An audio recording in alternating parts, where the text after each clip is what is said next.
This is a survivability upgrade to our current system. By the upgrades that are on the vehicles that are behind me here, we think we can extend the service life of this vehicle and make it perform better. And we think that this system is going to make this vehicle operationally relevant in the current and the future operating environment for years to come. What we've done is we have gone back and really honed in on the force protection survivability of this vehicle. Similar capabilities in the sense that it does the exact same thing, minus this one's got a beefed up survivability aspect to it. So underbody protection, spall liner, blast mitigating seats like I'm sitting in right now, and also buoyant ceramic armor on the outside. The buoyant ceramic armor is equal and the same thing as EEC armor that we have on the current vehicle, but what it does is it brings back and adds on a new capability, meaning that it brings back the reserve buoyancy. So going from 18% on the old vehicle to now 22%. I feel incredibly safer in this vehicle than I do in the old platform. This vehicle is definitely a step in the right direction, and I believe that it's definitely something that the fleet will definitely appreciate, and definitely the Marines, especially the 0311s, they'll definitely appreciate this platform because it is intended to keep them safe and alive.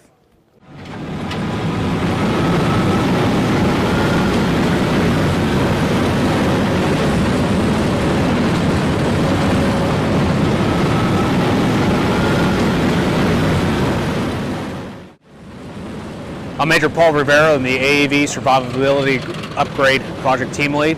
What we have behind here is the SU itself.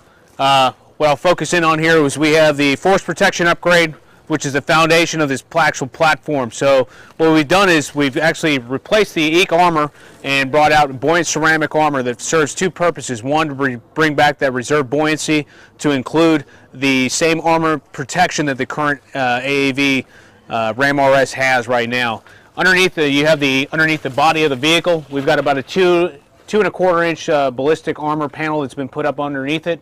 To include also, we've gotten rid of the linear shocks and replaced it with rotary dampeners.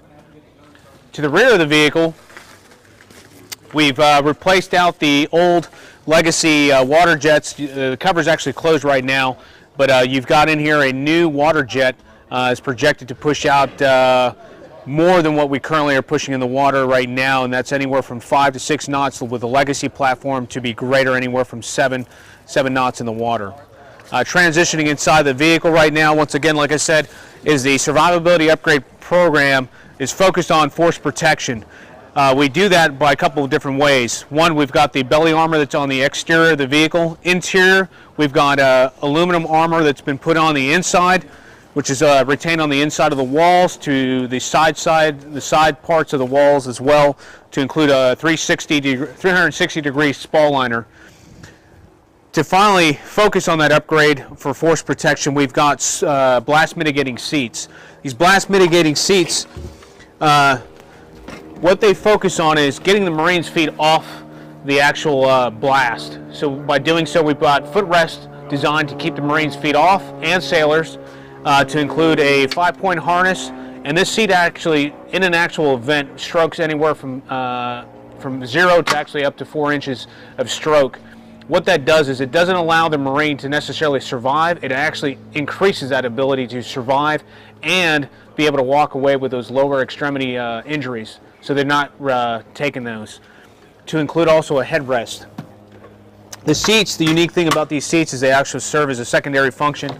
Instead of just worrying about stepping up on bench seats, you also have the backs of the seats that you can actually step on and maneuver on the top of the vehicle. Walking on the inside of the vehicle, you also have a new deck floor. This deck floor is actually about, from the bottom of the hull up, is about 8 inches. That also gets you and the occupancy away from the actual event of the blast. And then behind this engine panel right here, we've got actually a new engine and a new transmission. And open that up. So what we got back here is you've got a new 675 Cummins engine, you've got a new transmission made by KDS, and a new PTO. That's the heart of the vehicle, and that's what's really bringing a lot of success to this platform due to the fact that we have about 10,000 pounds more weight added to the vehicle. So, and then the last shot that you probably want to take a look at is if you can look up towards the front. you're actually seeing the new driver's display. That new driver's display is basically getting us into current times instead of having to deal with the old system that we had that was just obsolescent and obsolete.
Home Guard's role is as a land component of the territorial defense.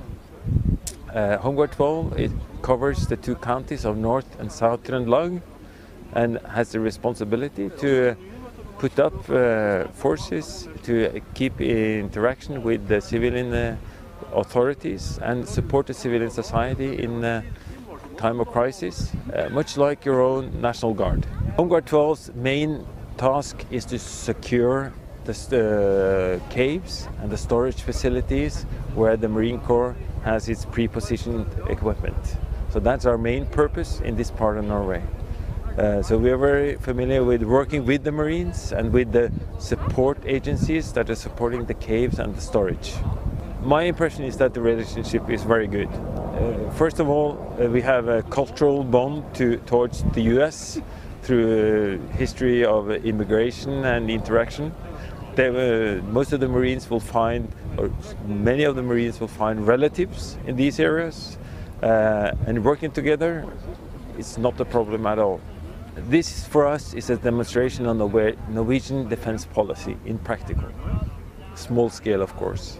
It shows the Norwegian Home Guard securing the beachhead. We see the Norwegian Air Force in the airspace above us, and we see the Marines coming ashore in order to support the defense of the Norwegian territory. So this is Norwegian defense policy in a small scale. And for the public to see it, well, they enjoy it. They meet up in at least a couple of hundreds on a normal working day. So apparently we do something right for them as well, to see we're working together.